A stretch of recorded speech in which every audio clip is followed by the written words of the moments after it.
শ্রীলঙ্কাকে আর dollar ধার দেবে না বাংলাদেশ। ইতিহাসের ভয়াবহতম সংকটে দক্ষিণ এশিয়ার দ্বীপদেশ শ্রীলঙ্কা স্বাভাবিকের চেয়ে কয়েক গুণ বেশি দাম দিয়েও বাজারে খাদ্য ও জ্বালানি পণ্য পাচ্ছে না দেশটির সাধারণ মানুষ। 1948 সালে স্বাধীনতা লাভের পর থেকে কখনো এতটা দুরবস্থায় পড়েনি দেশটি। দেশটির অর্থনীতিকে বেসামাল করে তুলেছে বৈদেশিক মুদ্রার তীব্র সংকট। গত বছরের মাঝামাঝি সময়ে রিজার্ভ থেকে $25 কোটি ধার দিয়ে শ্রীলঙ্কার পাশে দাঁড়িয়েছিল বাংলাদেশ ব্যাংক। শর্ত ছিল 3 মাসের মধ্যে ঋণের অর্থ পরিশোধ করবে দেশটি। যদিও সেই শর্ত পরিপালনে অনেক আগেই ব্যর্থ হয়েছে শ্রীলঙ্কার কেন্দ্রীয় ব্যাংক। দেশটির অনুরোধের পরিপ্রেক্ষিতে এই ঋণের মেয়াদ আরও 1 বছর বাড়িয়েছিল বাংলাদেশ ব্যাংক। বর্তমানে সেটিও ফেরত পাওয়ার সম্ভাবনা ক্ষীণ হয়ে এসেছে। আগের ঋণ পরিশোধ না করলেও কারেন্সি সোয়াপের আওতায় বাংলাদেশ ব্যাংকের রিজার্ভ থেকে আরও $25 কোটি চেয়েছে শ্রীলঙ্কা।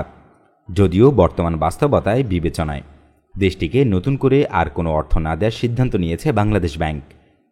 আমদানি ব্যয় বেড়ে যাওয়ায় রিজার্ভের ওপর চাপ তৈরি হয়েছে। এছাড়া রূপপুর সহ বিদেশি অনেক বড় ঋণের কিস্তি পরিশোধের সময়ও ঘনিয়ে এসেছে।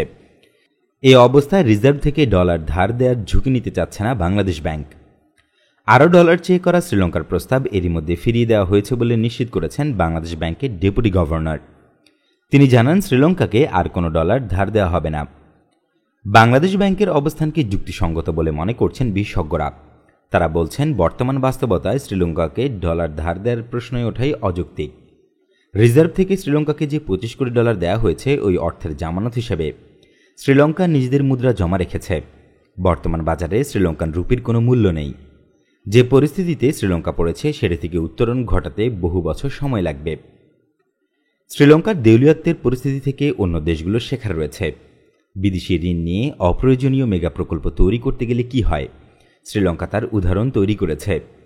মেগা প্রকল্পের নামে মেগা লুটপাট হলে কোনো দেশের অর্থনীতি টেকসই হয় না। দেশটির কেন্দ্রীয় ব্যাংক সহ বিভিন্ন সূত্রে তথ্য বলছে, বর্তমানে শ্রীলঙ্কার বৈদেশিক মুদ্রা রিজার্ভ $2 বিলিয়ন ঘরে নেমে এসেছে।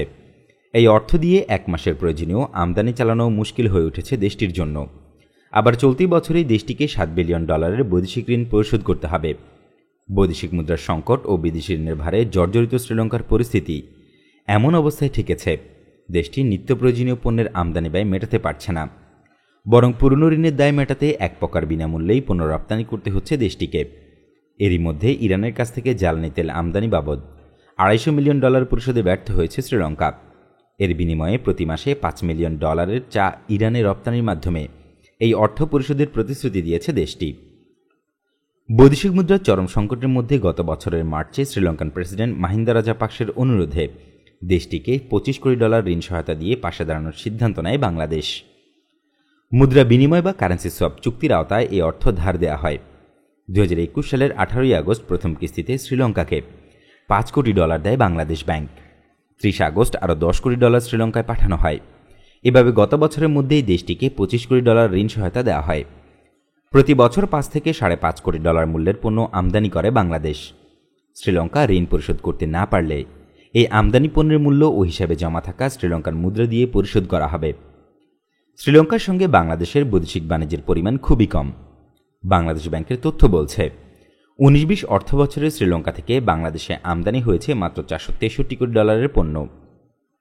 বাংলাদেশ ব্যাংকের তথ্য বলছে, 2019-20 অর্থ বছরে শ্রীলঙ্কা থেকে বাংলাদেশে আমদানি হয়েছে মাত্র $463 কোটি পণ্য।